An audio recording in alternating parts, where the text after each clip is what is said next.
Bibles, I'd like to invite you to turn with me in the Old Testament. We're continuing in the book of Ecclesiastes, and we're looking at chapter 3 now. Chapter 3, verses 1 to 15. This passage is also printed in pages 2 and 3 of your bulletin.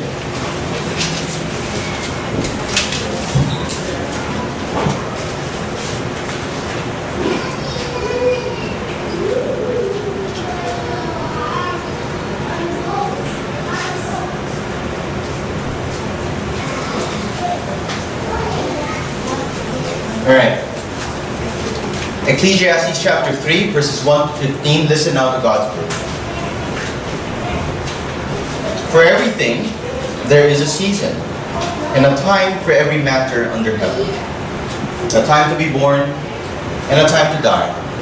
A time to plant, and a time to pluck up what is planted. A time to kill, and a time to heal. A time to break down, and a time to build up. A time to weep, and a time to laugh. A time to mourn, and a time to dance. A time to cast away stones, and a time to gather stones together. A time to embrace, and a time to refrain from embracing. A time to seek, and a time to lose. A time to keep, and a time to cast away. A time to tear, and a time to sow. A time to keep silence, and a time to speak. A time to love, and a time to hate.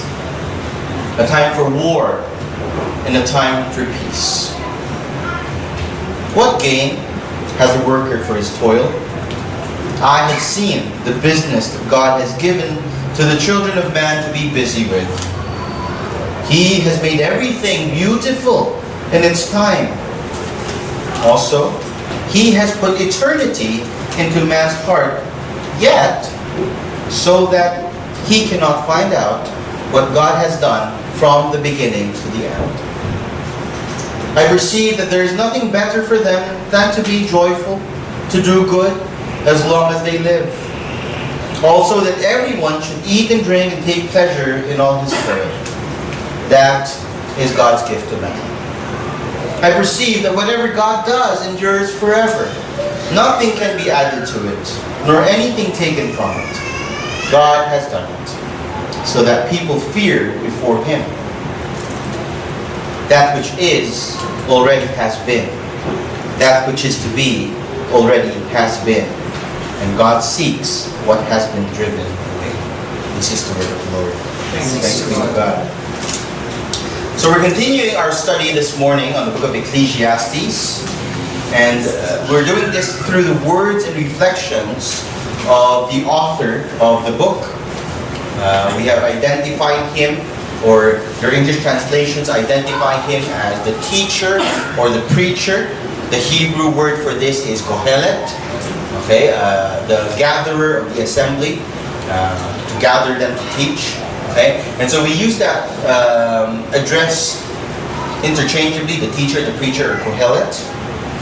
He is the character that is being represented to us in this book.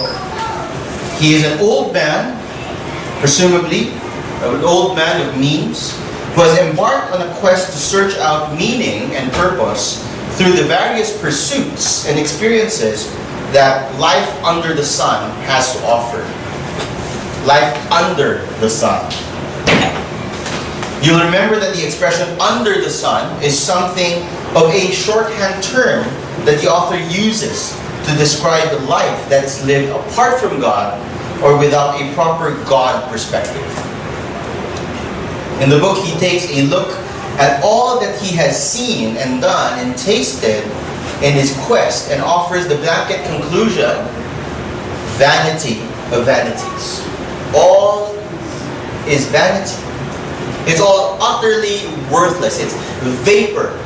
It's meaningless.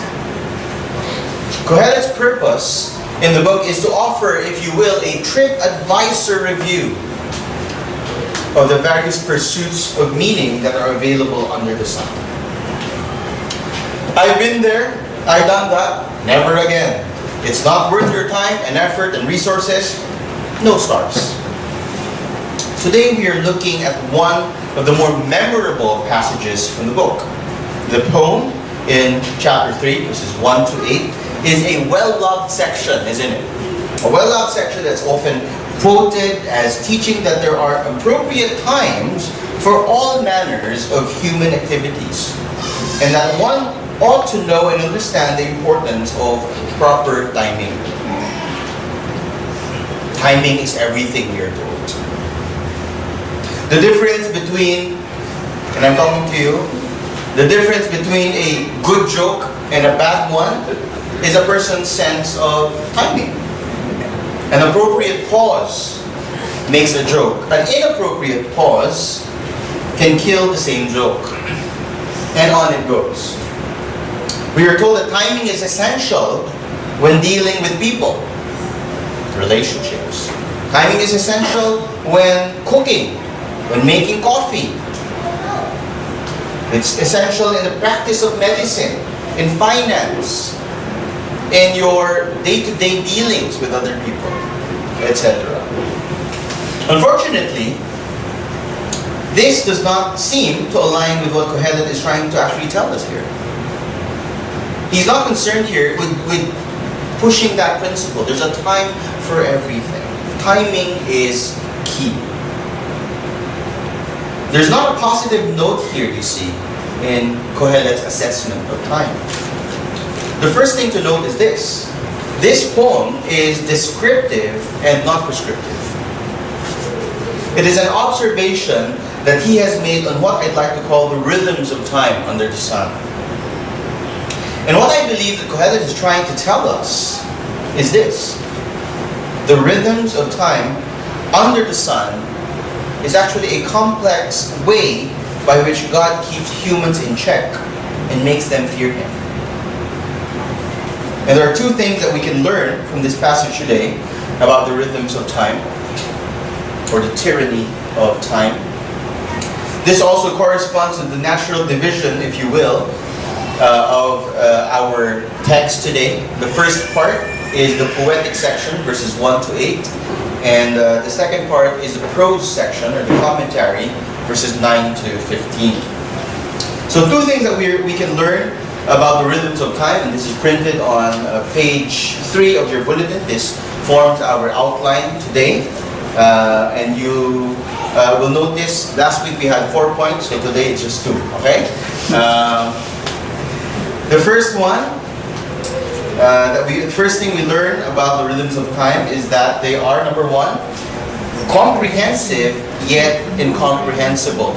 Okay, and for the kids, I didn't print it out here. The parents, you may want to talk to your kids about the trickiness of time. Time is tricky. It's comprehensive, but it's incomprehensible. It's tricky. Okay, so that's a key word. Little children, you might want to talk with your kids about. Time is tricky.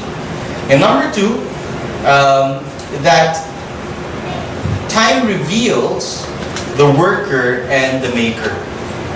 Okay, and so kids, maybe you want to talk about your parents about what does time announce?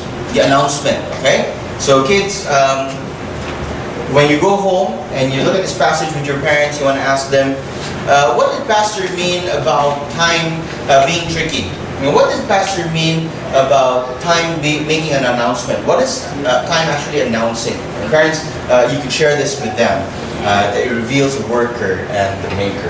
Okay? Time is like a tricky announcement. Is another way that you could share that with your kids. So let's look at the first one. Comprehensive yet incomprehensible. Now notice the introduction for the poem.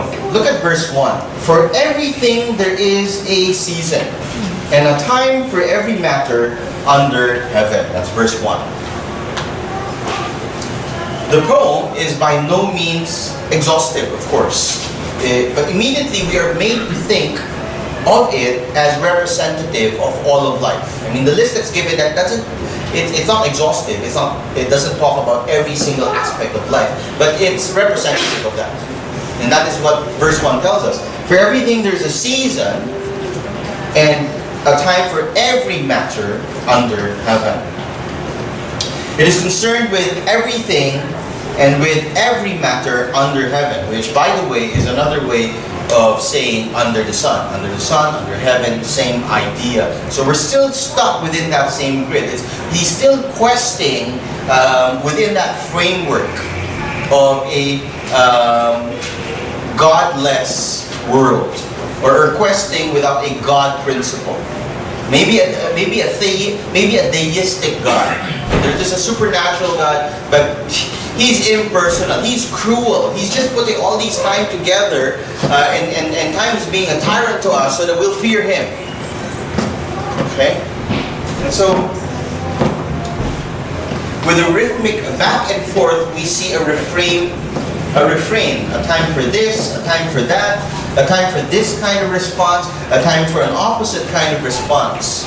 And it is easy to see why the more popular interpretation of this passage see it as a guide as to how humans are supposed to actually move along in life with the right kind of timing. Have you ever had someone use this passage to counsel you in the seasons of your life, in difficult seasons of your life? People go and say, there's a time for everything. For everything there's a season, a time for every matter under heaven. A time to be born and a time to die, a time to plan, time to account, a time what's planted, a time to kill, okay, a time to heal. And then people use this, and the popular interpretation is, look, see, the Bible even tells us, there are different seasons in life, and really you're just going to have to understand your particular time and season. And so it's usually seen as a guide as to how humans are supposed to move along in life with the right kind of timing. But this argument actually immediately falls flat on its face, even with the first two pairs in the tone. Look at verse 2, a time to be born and a time to die. So people are going to use this and tell you, it's just a matter of timing. It's just a matter of knowing what you're supposed to do at different times in your life. But then, the first pair immediately tells you there's a time to be born and a time to die. Did you determine that? Did you have a hand in that? You see, we humans only have as much control with the time of our birth or death as plants have of their being planted and uprooted. That's the next thing that he says, that the poem says. It is a completely passive thing on our part. The baby in a mother's womb has absolutely no control as to when he or she will come out. The same is true of death. It hits us when it hits us. There's no warning, there's no walkthrough. Maybe somebody will question this and say, but how about suicide? Isn't it when people commit suicide, they're taking their lives into their hands and they're determining when and how they're going to die? Well, sometimes, but have you ever heard of failed suicides? There are failed suicides, right? And so no, you're not in control of when and how you will die. You jump from the third floor of a building and then you end up paralyzed, but you're not dead. And so that's a failed suicide. Okay? That happens. And the general principle is no, you are not in control of the time of your birth, you're not in control of your death. But how about the cesarean section? Yes, cesarean section, but it's not the baby who determines. The baby doesn't say, okay, this is the date I want to come out. No, it's still the parents. And so, immediately, with the first two pairs, we're told, there's a time for everything, but then you're not in control.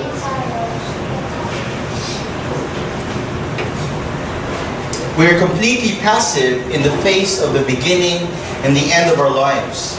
And the same could be said as well with the rest of the human condition. We would like to think that we are self-determining creatures, that we are independent of external influences. We make our own destinies. But the fact of the matter is that throughout our lives, we are more often simply reacting and responding to how things outside of us come at us. We are shuffled about by the all-pervasive rhythms of time, the tyrannical and all-pervasive rhythms of time. This is why we often speak of our present life situations in terms of seasons. Oh bro, kumusta na ang life? Ano bang season ang pinagdadaanan mo ngayon? Guess what? You can't control how seasons change. They come and they go. You can't determine how the weather system works. You cannot make it snow in Quezon City. You're subject to the rhythms of the seasons. You either adapt or suffer the consequences. When it's monsoon season, you bring an umbrella with you wherever you go. Right? And you lose it. And you'll bring another one the next day. When it's summertime, you also bring an umbrella with you wherever you go. It's too hot. Plus, you put on sunblock. Make sure it is at least SPF 45. So if you're walking home from work after your shift, put sunblock. It blocks out 98% of the sun's rays.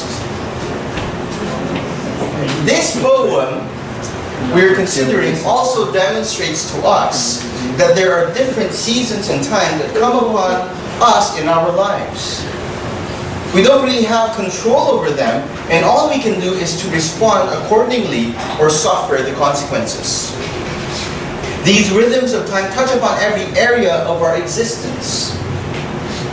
There's indeed a time for everything, but we are not in control of it. And in this sense, the sway of time is comprehensive. You and I are creatures in time. And if you are a creature in time, time rules over you. The seasons of your life, the things that happen in your life, they just shuffle you about like a ping pong ball, to and fro.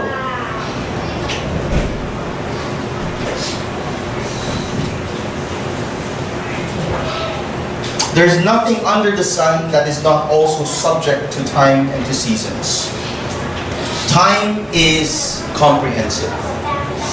Yes, time is comprehensive. But time is also incomprehensible. If anything, this catalog of the rhythms of time simply show us that though we may think we can manage time and keep it in check with our schedules and our alerts and our alarms and our routines, the fact of the matter is that we are subject to its rhythms. We are being managed by time. We hear the rhythm, it's everywhere about us. We try to dance to it, we try to move to its beat, and some of us are terrible dancers who have 2 left feet, but we try. For what is it that we can do? That is all that we can do. We did not make this rhythm, and we don't really understand it either. And we can't really understand it. That's what Kohelet's saying, under the sun. Kohelet observed that the rhythms of time under the sun are comprehensive. You can't escape them. And yet incomprehensible. You can't really understand them. And this is why in verse 9, this is what he says. What gain has a worker from his toil? He said this before in chapter 1, verse 3. And here, 2 chapters later, his conclusion is the same. The rhetorical question, of course, awaits the obvious answer. No gain. It is utter worthlessness. Time is comprehensive. The rhythms of time are comprehensive and yet incomprehensible. In that sense, children, they are tricky. Time is tricky. As a young parent, we know this all too well. You wake up early, and then you prepare. Before you know it, you're feeding the kids, and then it's what? 9:30. What? Time passes so quickly. And you're just shuffled about by your responsibilities. A time for this, a time for that. For this, there's a season. For this, there's a schedule. And you're just responding, you're just reacting. That is life under the sun. Time is comprehensive and yet incomprehensible. But time also has another purpose. It reveals the worker and the maker. This is what Kohelet says. Verse 9 is a fitting conclusion to the poem and also a transition to the prose commentary that Kohelet offers. What gain has a worker from his toil? I have seen the business that God has given to the children of man to be busy with. He has made everything beautiful in his time. Also, he has put eternity into man's heart.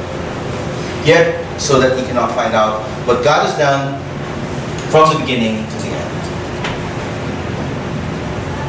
Kohelet mentions the worker, and of course, we know that here he is referring to humans. This is obvious from the fact that the parallel in chapter 1, verse 3 has a man as a subject. And this brings us to our next point. The rhythms of time under the sun reveal two things to the reader. The worker, on the one hand, and the maker, on the other hand. The worker, and we've established this already, man is in time. He is stuck in its rhythms, and while he is busy and occupied with life, he is never really in control.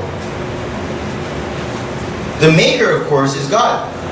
He is not in time. He is eternal, and so are his works. He is in absolute control, and it is he who is truly at work behind everything. He is even the one who controls time. And so let's read verse 9 to 15 again. What gain has a worker from his toil? I have seen the business that God has given the children of man to be busy with. He has made everything beautiful in its time. Also, he has put eternity into man's heart, yet so that he cannot find out what God has done from the beginning to the end. I perceive that there is nothing better for them than to be joyful and to do good as long as they live. Also, that everyone should eat and drink and take pleasure in all his toil. This is God's gift to man. I perceive that whatever God does endures forever. Nothing can be added to it, nor anything taken from it. God has done it so that people fear before him. That which is already has been, that which is to be already has been. And God seeks what has been driven away. And so, by way of commentary on the poem, Kohelet here asserts that humans, the ones who do the work, the workers, toil about in this life, tossed about by the back and forth of the rhythms of time, which they have no influence upon. And his value, his assessment of its value is this. He says,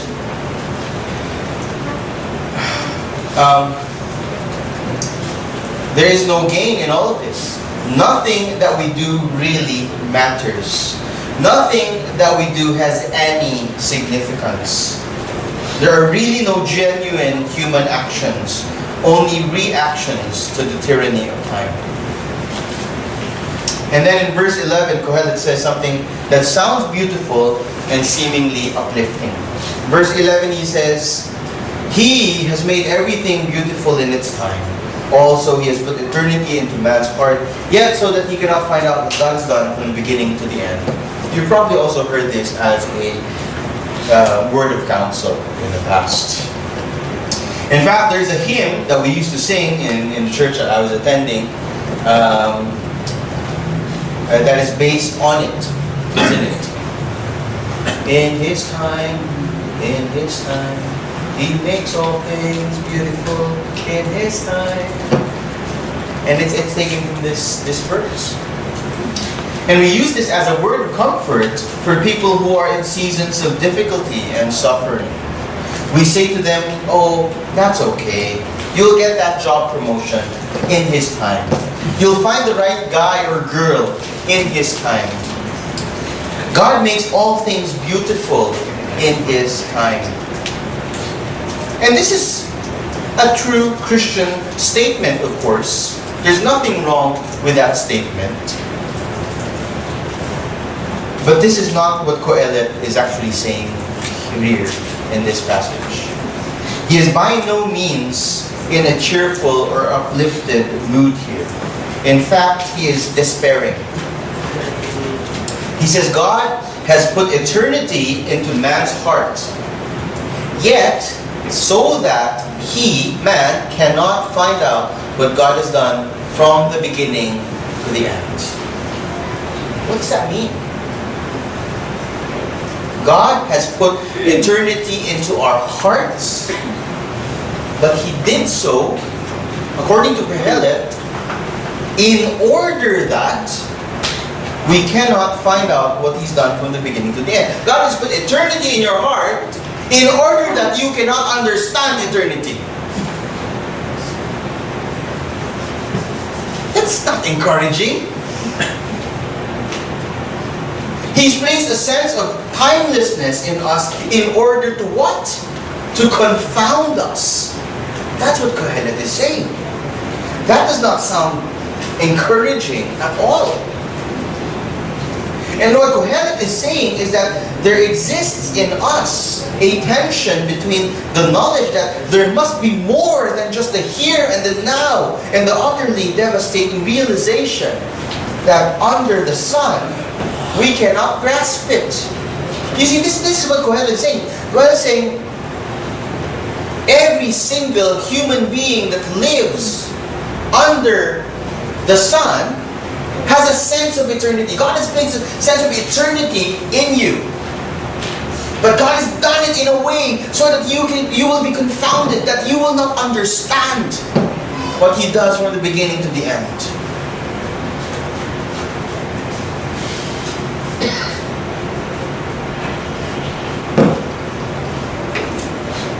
Because we are creatures in time.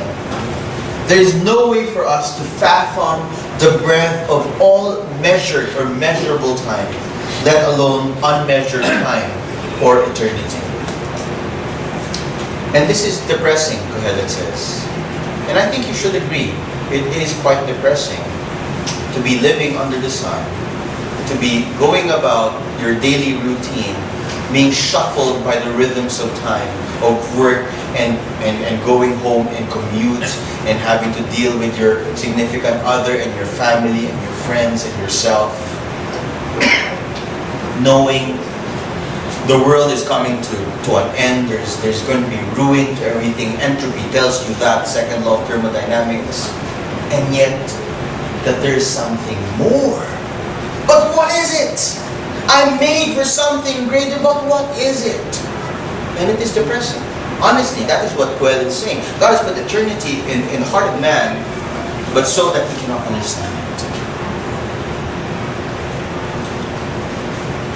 Kohelet says, this is not something to be happy about. If anything, it only serves to drill into us the realization of our limitedness. We are temporal creatures. We get born and one day we'll die.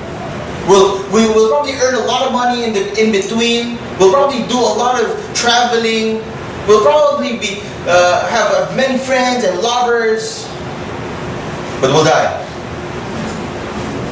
The tyranny of time will ultimately bring you from the point of birth to death. And that's it. And in the meantime, you'll have that nagging itch of eternity in your heart. I am temporal, and yet there's this itch. And that's depressing. We get born and one day we'll die, and all of this under the sun, and it's pointless. It's meaningless. It's vanity. There's no gain at all to be had. But we shouldn't be surprised. That's just how life is for the worker under the sun. It is a life lived out of a purely naturalistic, a materialistic worldview. It's meaningless from the beginning. It's meaningless in the end. And so if it's meaningless in the beginning, it's meaningless in the end. The in-between is meaningless.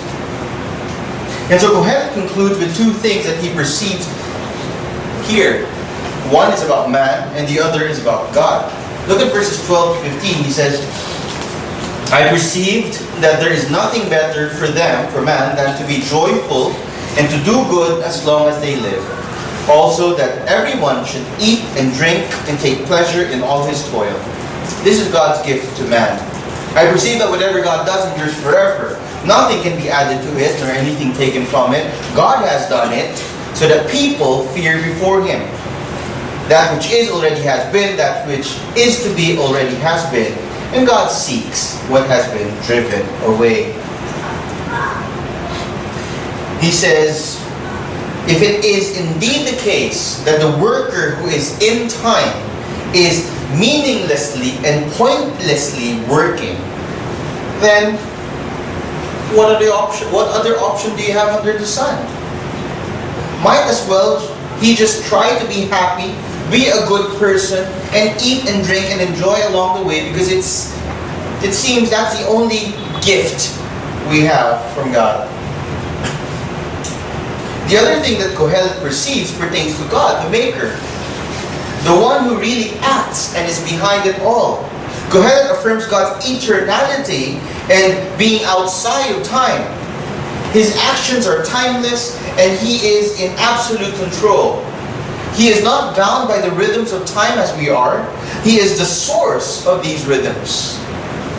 And Kohelet says, God has done it so that people fear before Him. It's a rather gloom, isn't it? God has done it so that people fear before Him. God has placed these rhythms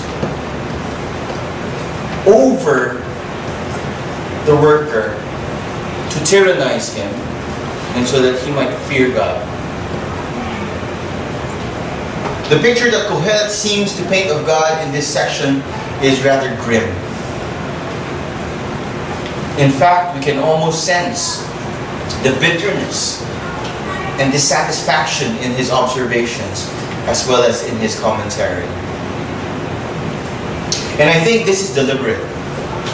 Again, we need to remember we are working within the under the sun framework. I think it is deliberate. We need to bear in mind that this whole discourse is carried out from the perspective of one who is questing under the sun or under heaven. It is the observations of a man who has tried to seek out meaning in the rhythms of time, but have found it to be the oppressive machinations of a manipulative God, who tyrannically wants humans to fear and to dread Him. See, if you're living under the sun, and you're being tossed to and fro by these different seasons and episodes in your life, and you're trying to make sense of all of it, and you're coupling that with that nagging feeling that there is eternity, you know what you'll arrive at? This God is cruel. He's tyrannical. He put me in this world to torture me.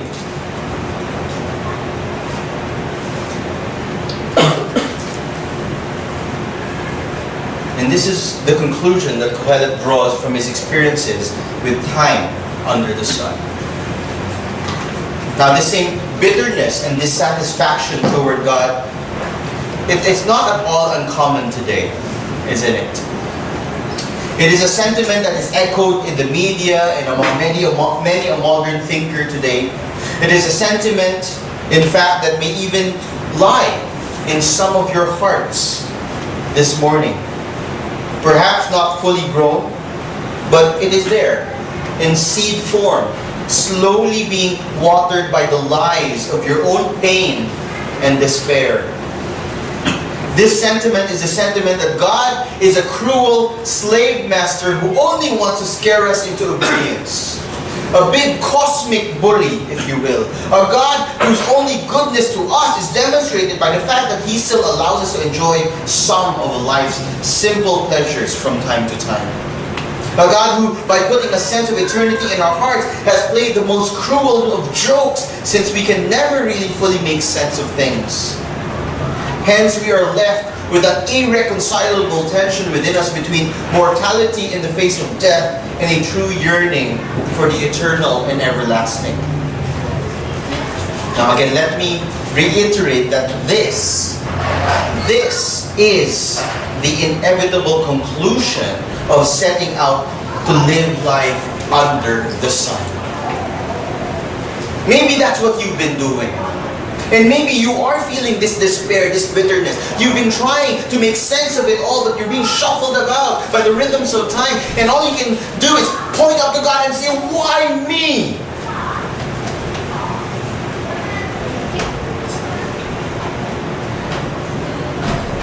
One of the biggest lies that we are fed by our educational institutions is this: that the fallen world as we know it is, well, normal.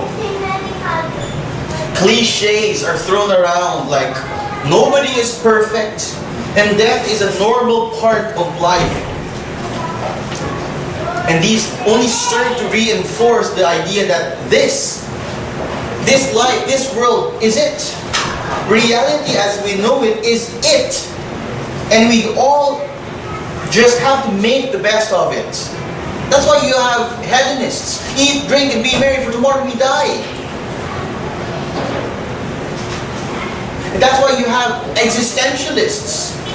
They would say existence precedes essence. Really, there's no meaning, there's no purpose, but we exist, and therefore we make our meaning, we make our purpose. To what end? To assuage the eventuality that is death.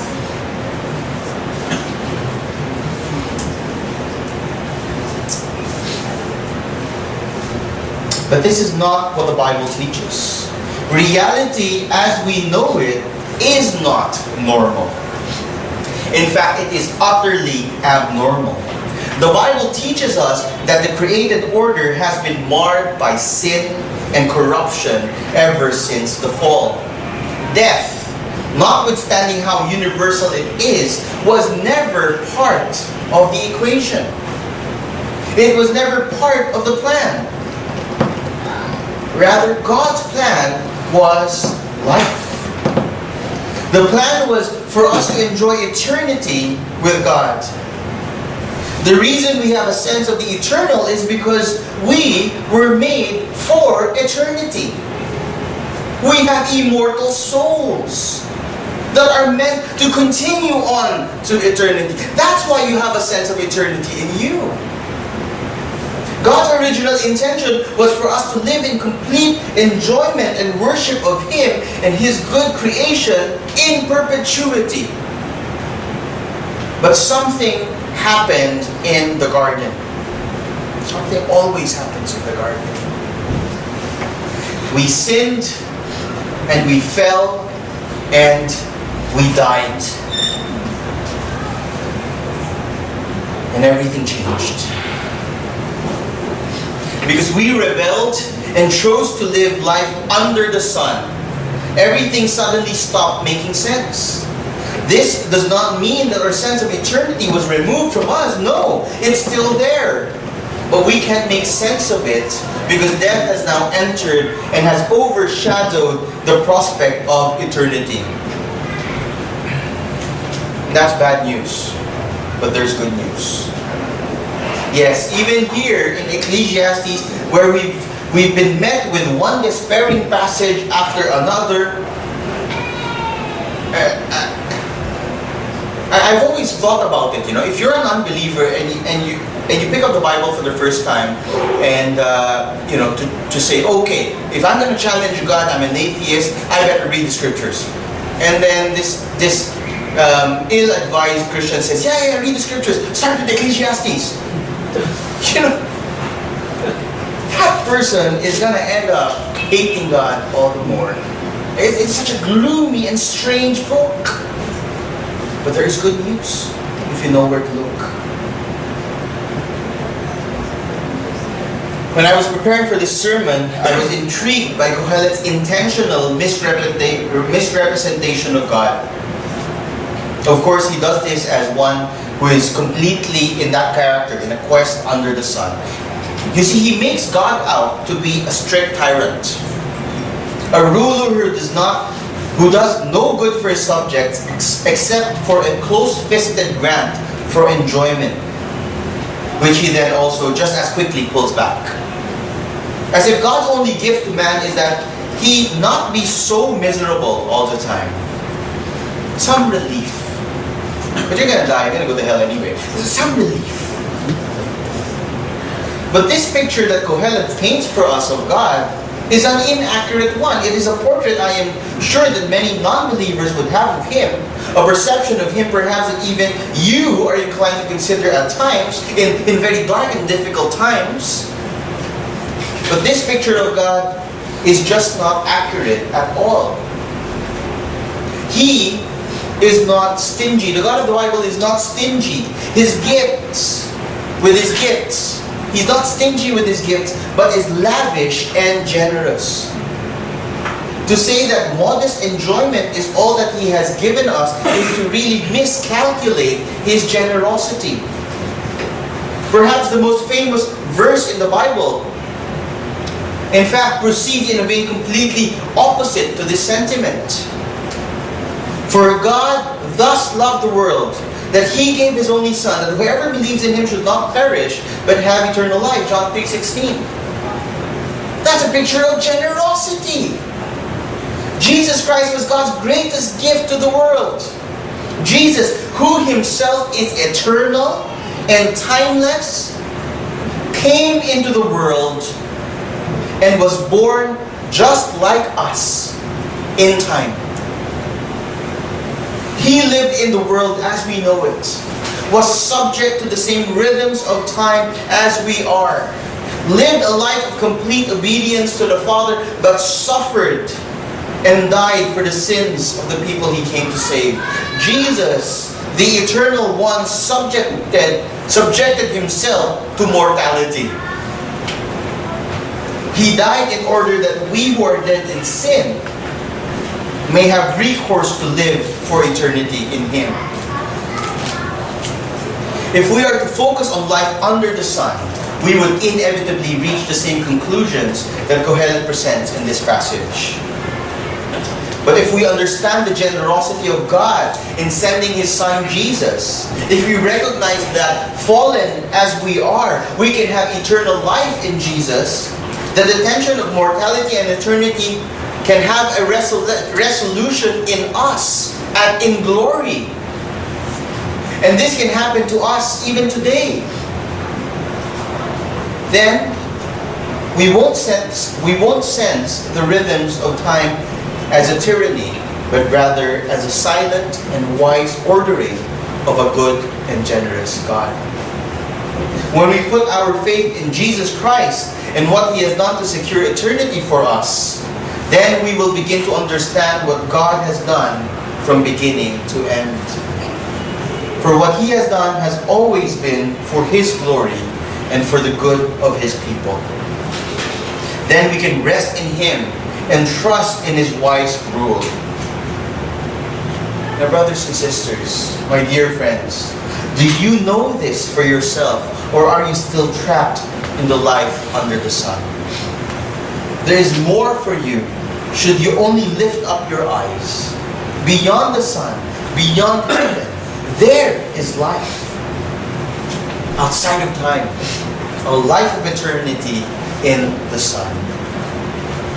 And so you look at this passage, and if you're the theological type, you're thinking, that's...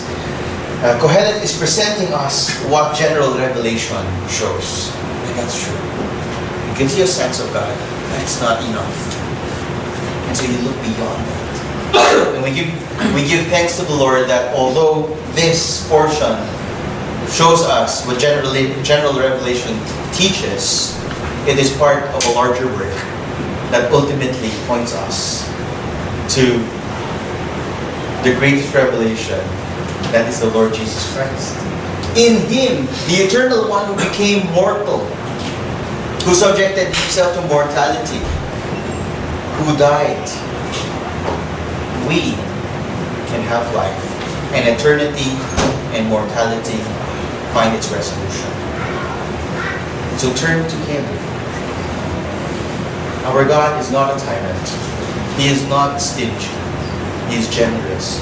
And He has given us His Son, Jesus. Let's pray.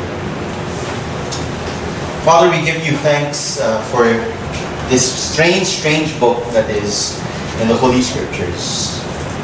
We give you thanks because it's such an honest account, such an honest expression of what is the logical end of questing in this life under the sun without a God principle.